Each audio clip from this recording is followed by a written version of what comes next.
elle est là comme ça, puis elle existe pour les 20 prochaines années de cette façon-là. Mais c'est vivant, ça a toute une humanité derrière une chanson, tu sais. Donc moi, si je pouvais les réenregistrer toute ma vie, ça serait vraiment merveilleux. Mais quand même, la meilleure option, donc, de vivre une chanson, c'est en spectacle. C'est d'aller le vivre effectivement avec toi. Parmi tes plus récents coups de cœur littéraires, Ingrid Saint-Pierre, il y a Anne Dufourmentel, La puissance de la douceur. Oui, j'ai l'impression que ça a été écrit pour toi. Ben oui, clairement.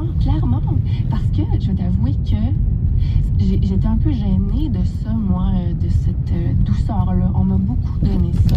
Ingrid, elle est douce. Je me suis souvent fait demander par des journalistes si je me fâchais des fois. Puis ça m'a un peu... j'étais gênée de ça. Comme si la douceur, c'est de la faiblesse. Alors que c'est tout sauf ça. Et je l'ai compris sur le tard. J'ai compris que ça prenait du front. Ça prend du cran d'assumer la douceur, d'assumer sur une scène la douceur, d'incarner ça sans flafla, sans rien d'autre. J'ai arrêté d'avoir honte de ma douceur. Maintenant, je la célèbre et je comprends qu'elle est vraiment très, très puissante. Et ce livre-là, donc, t'a aidé à avoir quelques arguments. Oui, puis j'y retourne régulièrement. Donc, pour les gens qui s'intéressent, Anne Dufourmentel, La puissance de la douceur. Tu as fait un passage à la Star Academy dimanche dernier, Ingrid. Parmi les conseils que tu as donnés aux académiciens, tu as dit c'est correct d'être dépassé des fois et de douter. Est-ce que ça t'arrive encore d'être dépassé? Ah ben oui, il faut. Ah ben oui. Ah oui, vraiment, le jour où je ne serai plus dépassée puis que je douterai plus, je vais changer de job. Là. Non, je pense que c'est important de se remettre en question, de se questionner. Ah ben oui, c'est super important. Ça fait en sorte qu'on stagne pas.